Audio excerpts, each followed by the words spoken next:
Hello everyone, I'm Akanksha Singh and I'm research fellow at Pine Biotech and currently I'm working on a project titled In Silico Analysis of NGS data of glioblastoma to understand the effects of IDH1 status.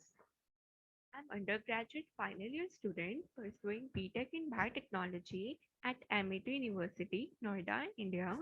My research interest area are cancer biology, precision medicine, bioinformatics, and data science. Glioblastoma.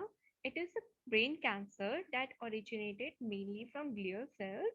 It is most aggressive form of brain tumor, which ranked from grade 1 to grade 4 glioma, out of which glioblastoma ranked as grade 4 glioma.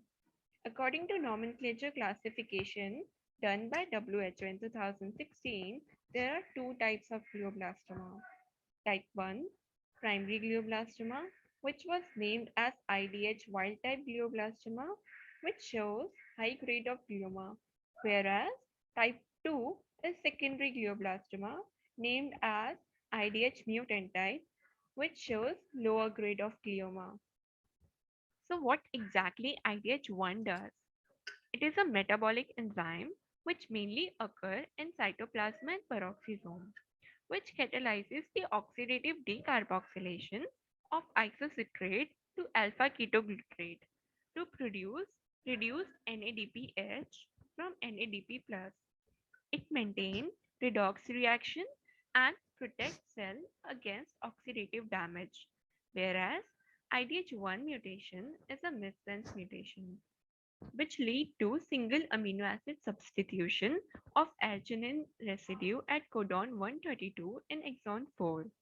IDH mutation lead to reduction of alpha ketoglutarate to its enantiomer of 2-hydroxyglutarate, which lead to conformational changes at active sites.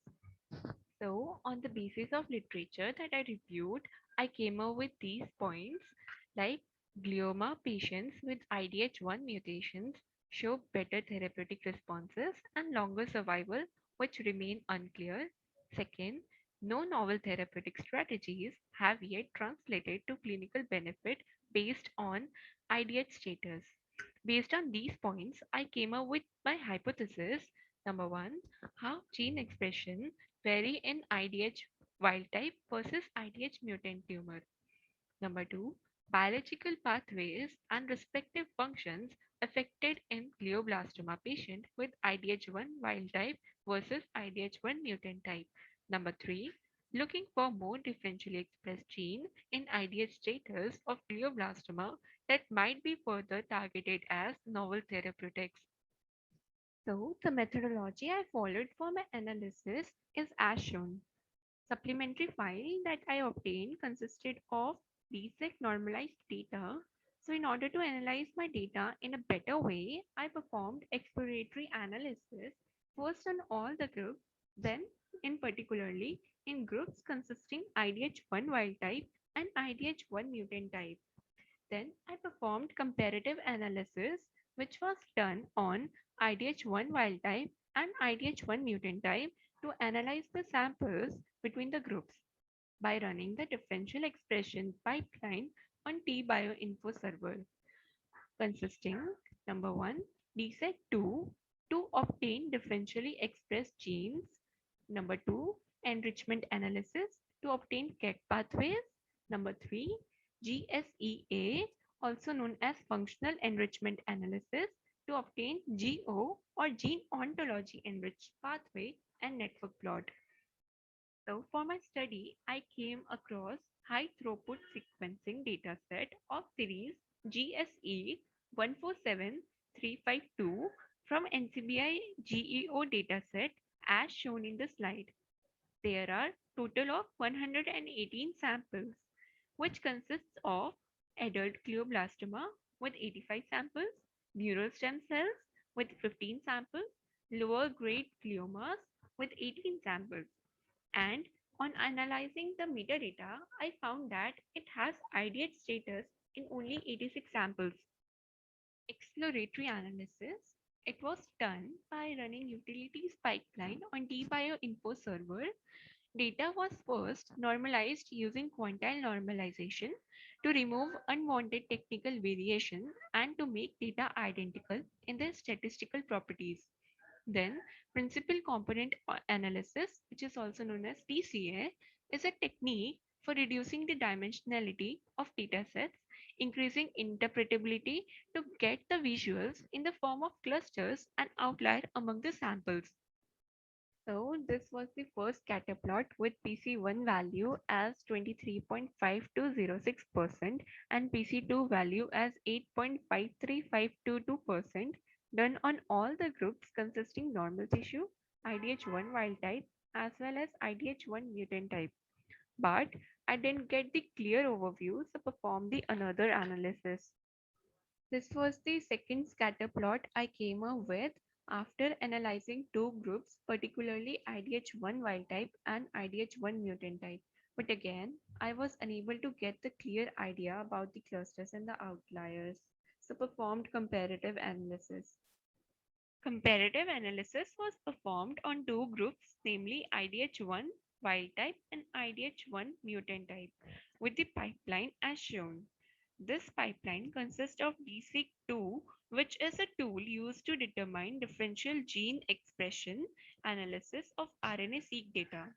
Differential expression analysis algorithm performs statistical analysis to discover quantitative changes in expression level between two experimental groups. Enrichment analysis identify biological pathway, for example, KEGG pathway. GSE analysis, gene set enrichment analysis, which is done to determine set of genes, shows statistical significant concordant difference between two biological states. For example, GO or gene ontology pathway. This is a volcano plot which was performed under two conditions, the adjusted p-value at y-axis and log2 fold chain at x-axis. It determines significant differentially expressed genes. The blue area represents significant gene, whereas red area represents significant differentially expressed genes. Genes which are having negative log2 fold chain value will be considered as down-regulated, whereas positive log2 fold chain value to be considered as upregulated genes. Basically, the higher gene in the plot, more is its significance in IDH status analysis, as it is clearly shown in the plot that it has two significant upregulated genes, for example, MAR CHF8 and TPT EP1, but on other side, it has 10 significant down-regulated genes. KEGG enriched pathway provides the information of enrichment of genes in the area displayed on the basis of two parameters. Number one, count, which shows number of genes involved in a particular pathway, and number two, p-adjusted value, which shows distribution of genes. For example, as we can see here in the first pathway, that indicates a pathways of cancer which has p-adjusted value of approximately 0.025 and has 200 genes involved in it. In this KEGG enriched pathway, it provides information about various pathways that are either activated or suppressed due to the upregulation or downregulation of gene respectively. It shows ratio of gene that are involved in a particular pathway to all differentially expressed gene on the basis of criteria p adjacent value. Hence, the pathway corresponding to highest quantity of upregulated gene are highly activated, while the pathway corresponding to the highest number of downregulated genes are highly suppressed under the glioblastoma condition. For example, as we can see here, that the highest number of upregulated gene is associated with glutamatergic synapse and nicotine addiction pathway, while the highest count of downregulated genes is related with viral carcinogenesis pathway. Here in GO or gene ontology enriched pathway, it shows the ratio of genes that are corresponding to a particular pathway to all differentially expressed gene or gene ratio on the basis of criteria of p-value. Here, pathway is represented in bunch of 80 genes, 120 genes, 160 genes and 200 genes, which are involved in a particular pathway, whereas color represents the p-adjusted value. For example, in the first pathway, that is for extracellular matrix organization, which has p-adjusted value of approximately 6E04 and has 200 genes involved in it. This geo-enriched pathway is to perform enrichment analysis on gene sets. For example, a set of genes that are upregulated under certain conditions, an enrichment analysis will find which gene ontology terms are overrepresented or underrepresented using annotations for that gene set. Here, the circle in this network indicates the count of number of genes present, and the color of the circle provides information of p-adjusted value of the gene. For example, here, under the condition of glioblastoma, the role of platelet-derived growth factor is not expressed, or we can say highly suppressed, while the role of immunoglobulin complex is highly activated. Network plot. It is basically a graph that analyzes the pathways in the network based on fold chain value. Here, the size of dot in the code depicts the number of genes involved in a particular pathway, and color indicates the fold chain value. In this network plot, we analyze the genes that are involved in the particular pathway that we have seen in the previous slide. Here, the dot size represents the number of genes involved, and color of dot represents the fold chain value. Lower the fold chain value, higher the gene is expressed in the pathway. For example, CDCA4 and H2AC17 gene, which has the least value of fold chain and are predominantly involved in chromatin organization, involved in regulation of transcript. Conclusion. This was the process that I followed for selecting differentially expressed genes. My dataset has initially 53,731 genes, but after running the DSeq pipeline, I obtained 36,753 differentially expressed genes.